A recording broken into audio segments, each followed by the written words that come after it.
¿Cuál es el secreto de la supervivencia del pueblo de Israel? La historia del milagro de Purim que aparece en el libro de Esther ilustra claramente la raíz del problema judío. En aquella época, los judíos exiliados de Tierra Santa estaban dispersos por los 127 países del mundo. Seguramente eran diferentes entre sí, en su vestimenta, idioma y costumbres, según su lugar, así como hoy en día, los judíos de diferentes diásporas son diferentes entre sí.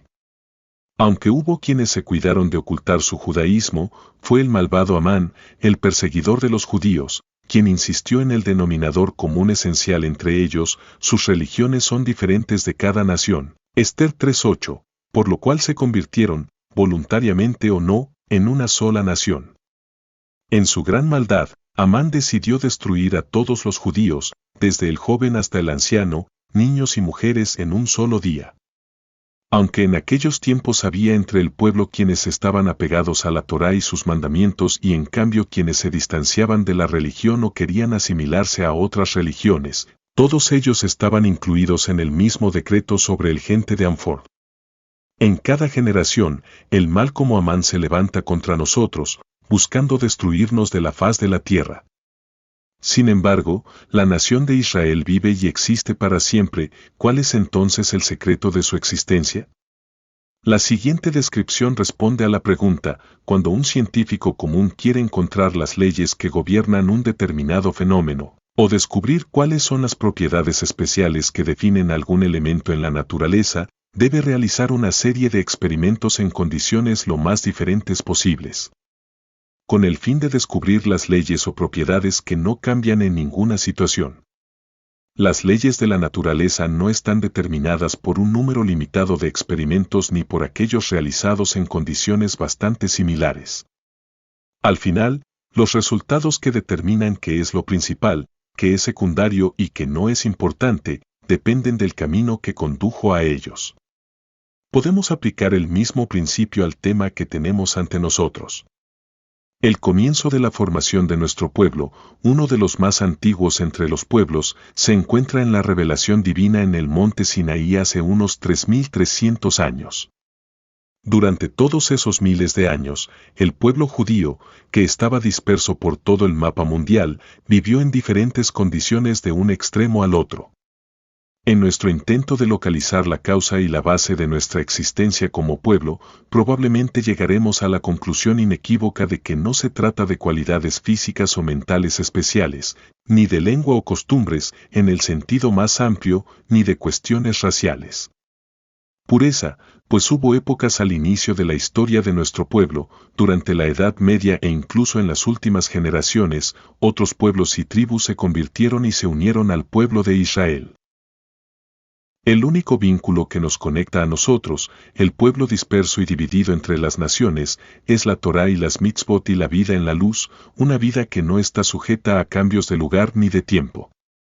La conclusión es clara e inequívoca: la Torá y sus mitzvot son las que nos han preservado como pueblo, frente a innumerables y difíciles intentos de sanarnos, tanto en cuerpo como en espíritu. De Purim aprenderemos una lección que descubrieron como la era de la humanidad, una lección que, lamentablemente, ha quedado demostrada una vez más en la última generación: la asimilación entre otros pueblos, incluso a lo largo de muchas generaciones, no es garantía de seguridad contra aquellos nazis y Hitler. Un judío nunca puede romper con su judaísmo. Más bien, nuestra propia existencia y supervivencia depende de la definición de sus religiones son diferentes de las de cada nación. Purim pretende recordarnos que la fortaleza que hemos construido como un todo y de cada judío y cada judía en particular, radica en proteger cuidadosamente la herencia espiritual, que es el secreto de una vida con significado, una vida de riqueza y salud. Debemos cuidar que todos los demás detalles relacionados con la vida del espíritu y la vida de la hora, no solo no interfieran con nuestra existencia misma, sino que también los ayuden en el camino hacia la verdadera felicidad. La asimilación entre otras naciones no es una solución. En el cuerpo humano existen procesos que son comunes a todos los órganos y otros que están destinados únicamente a determinados órganos. Cuando se trata de un órgano, Este tiene que hacer un esfuerzo especial para cumplir su función, mientras que cuando están involucrados todos los órganos, la carga se reparte más fácilmente entre todos. ¿Qué sucederá si un determinado órgano renuncia a su singularidad y a su papel especial y decide invertir todas sus fuerzas únicamente en los procesos comunes? Al parecer, parece que este órgano será contratado, ya que se ahorra mucho trabajo, además de poder aumentar su participación en el cumplimiento de las funciones comunes a todos los órganos. Sin embargo, ni que decir tiene que los resultados serán desastrosos, tanto para el órgano mismo como para todo el cuerpo. En esta situación ese órgano perderá su identidad y esencia, que se expresan en su capacidad para realizar las funciones específicas que le corresponden. Estaban destinados solo para él. Necesario dentro del sistema general del cuerpo.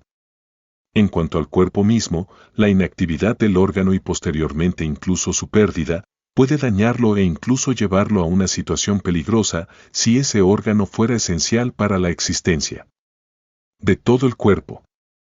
Esta comparación es paralela a la situación del individuo en la sociedad, la minoría dentro de un estado o el estatus de una nación dentro de la comunidad de naciones. La comparación es especialmente cierta en el tema que nos ocupa, tanto a nivel nacional como nación como a nivel personal de cada judío como individuo. A lo largo de los tiempos, los judíos como pueblo siempre han sido los menos de todas las naciones, una pequeña minoría entre las demás naciones y como individuos siempre se han destacado en su judaísmo. Para nuestra preocupación también entre nuestros hermanos Bienia y Israel, hay lugares donde el número de quienes viven según la Torá y las mitzvot en su día a día es mínimo en comparación con quienes no lo hacen. ¿Cuál es el papel especial de nuestro pueblo en su conjunto y de cada judío como individuo? No hay duda de que es más fácil señalar el papel especial de cada una de las partes del cuerpo que el papel de una nación dentro de la comunidad de naciones. Este no es el caso, en cuanto al pueblo judío, que no tiene igual en su larga historia los acontecimientos multifacéticos que cargan sobre sus hombros. Después de un proceso de identificación simple pero calificado de los factores que fueron esenciales para su existencia continua, se obtendrá una imagen clara de su naturaleza y papel únicos. Un breve y objetivo repaso por la historia del pueblo elegido descubrirá en un sitio que ni la riqueza física ni la fuerza física nos aguantaron. Incluso en periodos de prosperidad y abundancia económica, como en la época del rey Salomón, el pueblo judío, a pesar de todos sus tesoros, era considerado inútil en comparación con otras potencias mundiales, como Egipto, Siria o Babilonia. Ni siquiera una patria o un país, ellos son quienes nos custodiaron, porque durante la mayor parte del tiempo, los judíos carecieron de independencia y de un hogar nacional y vivieron en el exilio entre otros pueblos. También está claro que no fue la lengua hebrea la que los conservó. Ya en la época de la Biblia, el arameo empezó a sustituir a la lengua sagrada hasta convertirse oficialmente en la lengua hablada.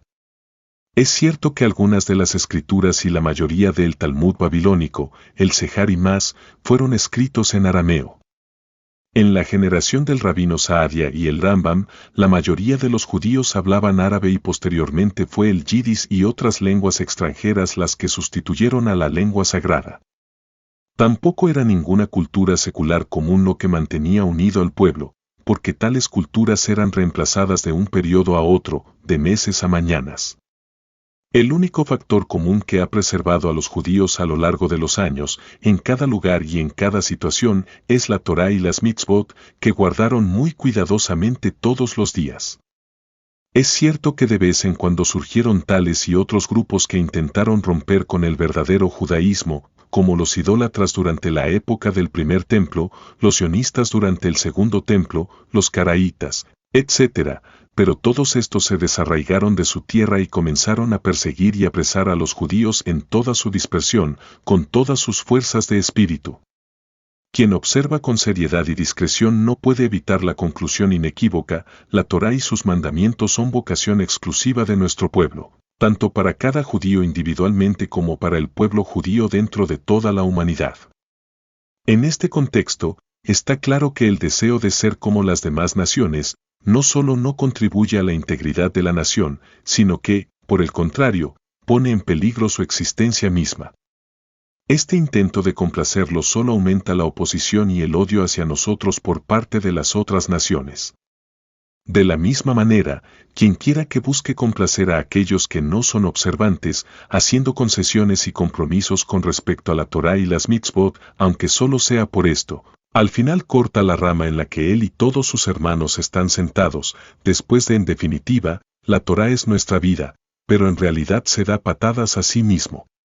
Tal comportamiento perdedor termina siendo seguido por sentimientos de desprecio y ridículo por parte del otro lado.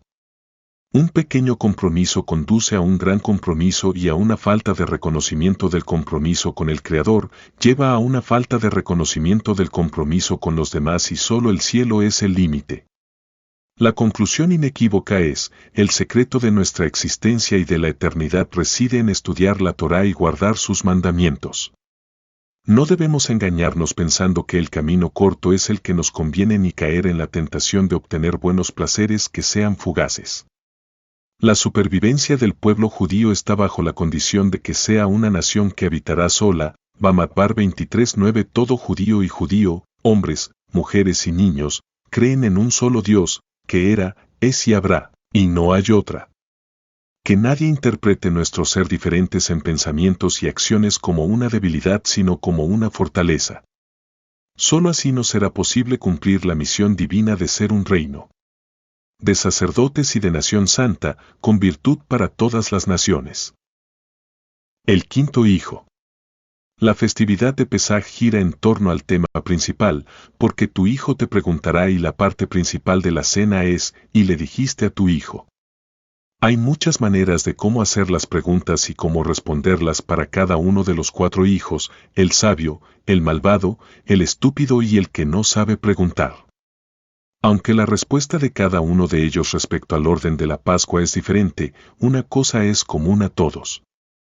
El hijo llamado malvado también está activamente en la misma posición y muestra interés por todos los rasgos judíos que lo rodean, aunque de manera desafiante. Es por eso que su comportamiento inspira esperanza de que llegará el día en que recuperará la sobriedad, que todos los niños alrededor de esa mesa vivirán sus vidas en el camino de la Torá y las mitzvot. Lamentablemente, en nuestra generación, una generación avergonzada en la que se mezclan la oscuridad y la luz, hay otro hijo que no está entre los demás que se vuelven en el orden, el que muestra indiferencia hacia todo lo que huele a judaísmo y mitzvot. Costumbres y leyes, de las cuales desaparecen por completo la orden de Pesaj, el Éxodo y la revelación en el monte Sinaí. Este hijo es un desafío de primer nivel para nosotros, que debemos considerar mucho antes de Pesaj. Después de todo, no descuidemos a ningún niño judío, se deben hacer todos los esfuerzos posibles para salvar a ese niño perdido y llevarlo a la mesa del Seder. Si lo decidimos con firmeza, por misericordia y responsabilidad, acabaremos teniendo éxito.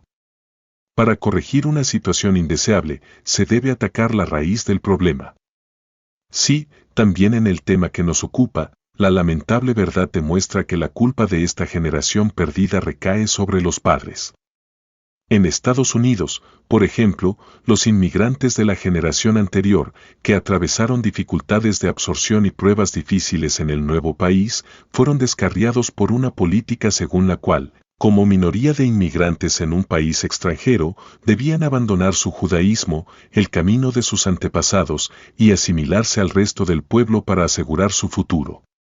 Para encubrir su voluntad de abandonar la religión y justificar su camino, los inmigrantes afirmaban en oídos de sus hijos que la Torá y las mitzvot no eran adecuadas para el nuevo lugar. A cada paso encontraban en ellas una desventaja, mientras que el ambiente no judío les parecía atractivo y bueno. Así esperaban estos padres asegurar el futuro de sus hijos en el nuevo entorno. Pero ¿qué sentido tiene la vida, por la que están dispuestos a vender todo lo santo y puro por plata y oro, por la que están dispuestos a sacrificar el alma por los placeres perdidos del cuerpo? Además, su huida del judaísmo por el camino a la libertad pronto se convirtió en un camino a la esclavitud.